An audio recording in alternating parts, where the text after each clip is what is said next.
मोहम्मद अली शेख साहेब ते लोकसभेच्या नंतर जे काही परिवर्तन झालं, महाविकास आघाडीच्या सोबत मुस्लिम समाज मोठ्या प्रमाणामध्ये आला, मात्र त्या दरम्यान काही घटना घडल्या आणि त्यामुळं मुस्लिम समाजाची आजची परिस्थिती थोडीशी डामाडोल झालेली आहे।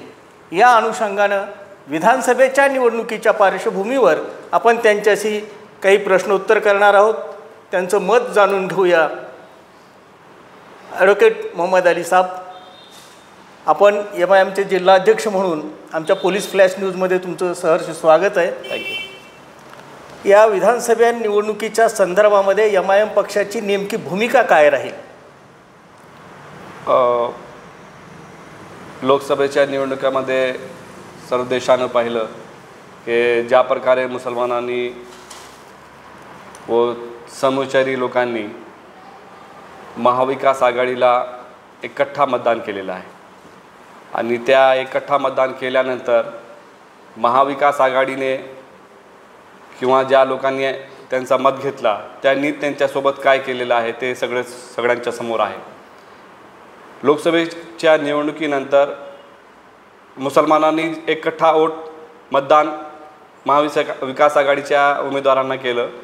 त्याच्यानंतर मुसलमानांना काय भेटलं तर विशाळगडची ते दंगा भेटलं। त्या दंग्यामध्ये मुसलमानांची ही मागणी होती की ज्यांना आम्ही मतदान केलं कमीत कमी त्या लोकांनी त्या घटनेचा निषेध केला पाहिजे किंवा दंगेखोरांविरुद्ध कायदेशीर कारवाईची त्यांनी मागणी केली पाहिजे होती, पण तसं झालेलं नाही। आता भावना अशी झालेली आहे की आम्ही मतदान कुणालाही देऊ, जर आम्ही काँग्रेसला मतदान केला, राष्ट्रवादीला केला, शिवसेनाला केला तरी आम्हाला काही कुणाकडून मदत भेटणार नाही आणि काही बदल होणार नाही। एक आमच्या समोर आहेत खुले दुश्मन आणि एक आहेत छुपे दुश्मन। याकरिता आमची अशी भावना झालेली आहे की आता आम्ही कुणाला मतदान करणार नाही, कुणाला बी केले तर तेच आहेत। त्यामुळे आम्ही स्वतःची एक ताकद स्थापन करण्याचा प्रयत्न करीत आहोत आणि मागच्या 13 जुलैला औरंगाबादमध्ये खासदार बॅरिस्टर सदुद्दीन ओवैसी साहेबांच्या अध्यक्षतेमध्ये एक मीटिंग झाली। त्या मीटिंगमध्ये प्रदेशचे अध्यक्ष, कार्यकारी अध्यक्ष आणि पूर्ण महाराष्ट्राची टीम होती। त्याच्यामध्ये असं ठरलेलं आहे की येणाऱ्या विधानसभेच्या निवडणुकामध्ये ऑल इंडिया मजलिस इत्तेहादुल मुस्लिमीन सौबळावर पूर्ण ताकदीने निवडणूक लढणार आहे। लातूर जिल्ह्याच्या बाबतीत तुमची काय भूमिका असेल? आता लातूर जिल्ह्याबाबतीत आपण बोलायचं असेल तर लातूरमध्ये असं झालेलं आहे की जे पक्ष आहेत त्यांनी जनतेला आतापर्यंत धोका दिलेला आहे, विश्वासघात केलेला आहे। लातूरमध्ये सेटिंग आहे, इथे निलंगा आणि औसा हे भाजपासाठी सोडण्यात आलेली आहे, लातूर शहर आणि ग्रामीण हे काँग्रेससाठी सोडण्यात आलेली आहे, उदगीर आणि अहमदपूर हे राष्ट्रवादीसाठी सोडलेली आहे। हे सगळे आपसामध्ये एक अंडरस्टँडिंग सोबत काम करीत आहेत, त्याच्यामुळे इथल्या विकासावर यांचा लक्ष नाही। सगळेच आपसामध्ये तडजोड करून राजकारण करतात, त्याच्यामुळे लातूरच्या विकासासाठी यांच्याकडे काय राहिलेलं नाही। त्याच्यामुळे लातूरची जनता आता सध्या अवेअर झालेली आहे आणि नक्की एक बदल घडणार आहे या निवडणुकीमध्ये। म्हणजे आता लातूर शहराचं जर बघितलं, शहर मतदारसंघाचं, तर अमित देशमुखाकडे आजपर्यंत पारंपरिक पद्धतीनं मुस्लिम समाज मतदान करत आलेला आहे काँग्रेसला, आता तो भाजपकडे जाईल का? नाही, मी आता सांगितलं की आमची अशी भावना झालेली आहे की ह्यांना मतदान करो की त्यांना मतदान करो, कुणीच आमचे नाहीत। त्याच्यामुळे स्वतःची एक ताकद स्थापन करण्याची अशी मानसिकता लातूरच्या लोकांमध्ये झालेली आहे। आता अमित देशमुखांना मुसलमानांनी भरभरून मतदान केलेलं आहे। तो अमित देशमुख 4.5 वर्ष गायब असतात, आखरीच्या 2.5 महिन्यामध्ये येतात, हात जोडून सगळ्यांना विनंती करतात आणि एका सभेमध्ये रडतात वडिलांची आठवण करून। हे सगळे ह्या पद्धतीने सगळे अवेअर झालेले आहेत लातूरचे लोक। लातूरच्या विकासाबद्दल ह्यांना काही देणं घेणं नाही, हे विधानसभेमध्ये जात नाही, विधानसभेमध्ये जाऊन लातूरचे प्रश्न मांडत नाहीत, इथे अवेलेबल नसतात, इथले प्रॉब्लेम कुणाला सांगायचं हे कुणाला माहीत नाही। इवन काँग्रेसचे लोक त्यांचे स्वतःचे जे प्रश्न असतात ते दुसऱ्याकडे घेऊन जातात, कित्येक काँग्रेसचे नेते आहेत, कार्यकर्ते आहेत, ते आमच्याकडे येतात.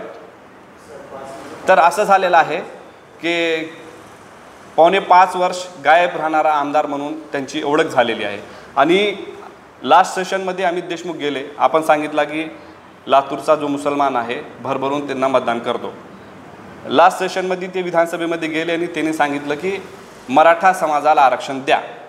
ज्या समाजाच्या वोटिंगमुळे तुम्ही निवडून येतात त्या समाजाला हायकोर्टाने आरक्षण द्या म्हणून सांगितलेलं आहे. त्यांचा एम्पेरिकल डेटा आहे, मुसलमानाचा एम्पेरिकल डेटा आहे. हायकोर्टाने मुसलमानांना आरक्षण द्या म्हणून असं सांगितलेलं आहे. त्या समाजाबद्दल तुम्ही बोलत नाही. मराठा समाजाच्या आरक्षणाबाबत मुसलमानांच्या साथ आहे. मुसलमानांनी मराठा आरक्षणाला प्रत्येक वेळेस साथ दिलेली आहे. पण आमदार अमित देशमुखांना आमचा एक प्रश्न आहे, आमच्या वोटिंगमुळे तुम्ही आमदार बनता आणि आमचं नाव घेण्यासाठी तुम्हाला लाज वाटते. मुसलमानाच्या आरक्षणाबाबत तुम्ही का बोलत नाही? तर असं झालेलं आहे की प्रत्येक राजकारण्याला प्रत्येक समाजाच्या नाराजीची फिकर आहे. हे समाज नाराज होईल, त्याला नाराज करता येणार नाही. पण मुसलमानाच्या नाराजीमुळे कुणालाच काही प्रॉब्लेम नाही आणि त्यांना त्यांची फिकरही नाही की मुसलमान नाराज होतील, त्यांना काळजीच नाही. पण ह्यावेळेस अमित देशमुखांना ज्या मुसलमानाने मतदान केले त्या मुस्लिम समाजासाठी त्यांनी आरक्षणाबाबत काही बोललेलं नाही. मुसलमानांनी ज्यावेळेस त्यांना मतदान केलं हे म्हणून केलं असेल की 5% जे आरक्षण मुसलमानांचं आहे ते मांडतील, मराठाचं आरक्षण मांडतील. पण फक्त ते मराठाच्या आरक्षणाबाबत त्यांनी प्रश्न मांडलेला आहे, मुसलमानाबाबत काही बोललेलं नाही. त्याच्यामुळे येणाऱ्या निवडणुकीमध्ये मुसलमान ठरवतील अमित देशमुखांना काय करायचं आहे. म्हणजे आता इथं लातूर शहरामध्ये माझ्या असं ऐकण्यात आहे की मुस्लिम हे निर्णायक मतदान आहे.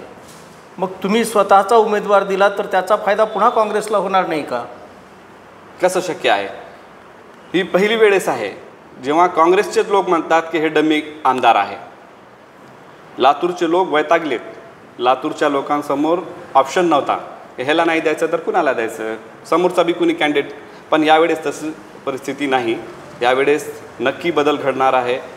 मला असं वाटतो की प्रत्येक पक्ष एक खंबीर उमेदवार देण्याच्या तयारीमध्ये आहे आणि आमचाही पक्ष तशीच तयारीमध्ये आहे. स्वबळावर लढणार की दुसऱ्यासोबत युती करणार, आघाडी करणार? नाही, युतीचा वगैरे ते जे अधिकार आहेत आमच्या पक्षाच्या वरिष्ठांकडे आहेत. आम्हाला जे सांगण्यात आलेलं आहे की स्वबळावर लढण्याची तुम्ही तयारी ठेवा. उदगीर विधानसभा मतदारसंघातही मुस्लिम बहुसंख्येने आहेत आणि अगोदर राष्ट्रवादी म्हणून मुस्लिम समाजांनी विद्यमान आमदारांना मतदान केलं होतं. या पुढची भूमिका काय असेल? ज्यांना मुसलमानांनी तिथं मतदान दिलं होतं ते लोक भाजपाच्या ओटीमध्ये जाऊन बसलेले आहेत. राष्ट्रवादीला मुसलमानांनी मतदान केले आणि ते राष्ट्रवादीचे आमदार किंवा त्यांचा पक्ष भाजपासोबत जाऊन बसलेला आहे. त्याच्यामुळे ही भावना जी लातूरमध्ये आहे तीच भावना उदगीरमध्ये आहे की कुणाच्या हाताकडे आता मुसलमानांनी बघायचं नाही आहे आणि समविचारी लोकांनी, दलित समाजाने त्याच्याकडे बघण्याची गरज नाही. मजलिस इत्तेहादुल मुस्लिमीनच्या एक उमेदवार आम्ही खंबीर उमेदवार देणार आहे आणि आम्हाला अपेक्षा आहे की आमचा उमेदवार निवडून येईल. अच्छा, इतर जिल्ह्यामध्ये आपली काय भूमिका असणार? म्हणजे किती MIMचे उमेदवार लातूर जिल्ह्यामध्ये स्वतंत्रपणे लढतील? आम्ही सहा मतदारसंघामध्ये स्वबळावर लढण्याची तयारी करीत आहोत. आता बघू पुढे पक्ष काय ठरवतो. आमची तर तयारी आम्ही करीत आहोत स्वबळावर लढण्याचीच. 6 कोणते कोणते मतदारसंघ असतील असे? शहर आहे, ग्रामीण आहे, औसा आहे, निलंगा आहे, अहमदपूर आहे, उदगीर आहे. पुढे एकूण वाटचाल कशी असेल आपली MIMची? लातूरच्या विकासाच्या मुद्द्यावर आम्ही निवडणूक लढणार आहोत. कारण लातूर शहराने किंवा लातूर जिल्ह्याने आतापर्यंत मोठमोठे कित्येक लोकांना मोठे स्थान दिले, त्यांना पाठबळ देऊन. ह्या लातूर जिल्ह्यामध्ये कित्येक मुख्यमंत्री झालेत, कुणी गृहमंत्री झालेले आहेत. प्रत्येकाने लातूरच्या जनतेचा वापर केलेला आहे. लातूरच्या जनतेच्या विकासाकरिता काहीच केलेलं नाही.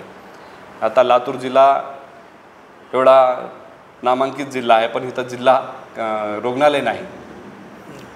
असे अनेक प्रश्न आहेत. आमच्या पाण्याचा प्रश्न आहे, खूप प्रश्न आहेत. पण ज्या राजकारण्यांना लातूरच्या जनतेनं मोठं केलं त्या राजकारण्यांनी लातूरच्या विकासासाठी काहीच केलेलं नाही. त्याच्यामुळे एक आत्ताचा जो युवक आहे एक नवीन परिवर्तन घडवून तो स्वतः पुढे येण्याच्या तयारीमध्ये आहे. अच्छा, नमस्ते, धन्यवाद. थँक्यू.